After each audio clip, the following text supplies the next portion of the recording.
Во екот на пандемијата, Европа во пресред на празнувањата воведува построги мерки. Во одделни држави, кафулињата и рестораните нудат услуги само за достава. Некаде пак работат само маркетите за храна, аптеките и пекарниците, а угостителските објекти се под клуч, за разлика од кај нас. Според охридските угостители, неблагодарно е да се споредуваат европските земји и Македонија. Далеку сме ние од Европа, велат. Таму граѓаните имаат висок стандард, а државите еднаков аршин кон сите. Во моментов коцкарниците, кладилниците го обавуваат истата дејност како угостителите, и тие поседуваат шанкови, служат кафе, алкохолни, безалкохолни пијалоци натре, кај тие институции работат. Тоа изгледа носи поголем профит во државната каса и затоа е тука направена оставка. Ние и да не затвори владата, ќе премине на непопуларната мерка сами да ги затвориме угостителските капацитети, со тоа што ќе останат многу луѓе на улица. Скратувањето на работното време на угостителските објекти до 18 часот катастрофално ќе се одрази врз угостителскиот сектор, ставајќи ги во незавидна состојба од 500 до 1000 луѓе, велат угостителите кои од државата не добиле без малку никаква помош.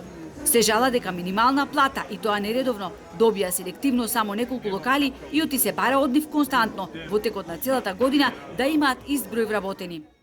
Мерките треба да бидат или крајно ригорозни, или да бидат олабавени со коректно контролирање на спроведувањето на мерките, бидејќи ваквиот начин на намалување со по некој сат, мислам дека придонесува само до проблеми, а не до решенија. Меркиве мислам дека нема да го дадат очекуваниот резултат и стои прашањето дали само со намалување на обемот на работа на угостителските објекти ќе се придонесе во ширењето на кризава. Угостителските објекти, според мене, се единствени објекти каде што протоколот се практикува.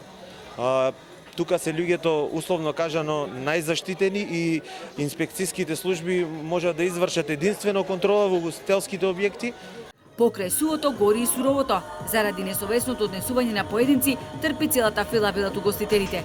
Од почетокот на корона кризата до сега претрпевме милионски загуби. Со вакви ригорозни мерки и никаква помош на државата, 60% од угостителските објекти на територија на општините Охрид и Струга ќе ги затворат своите капацитети и нема да ја обавуваат дејноста.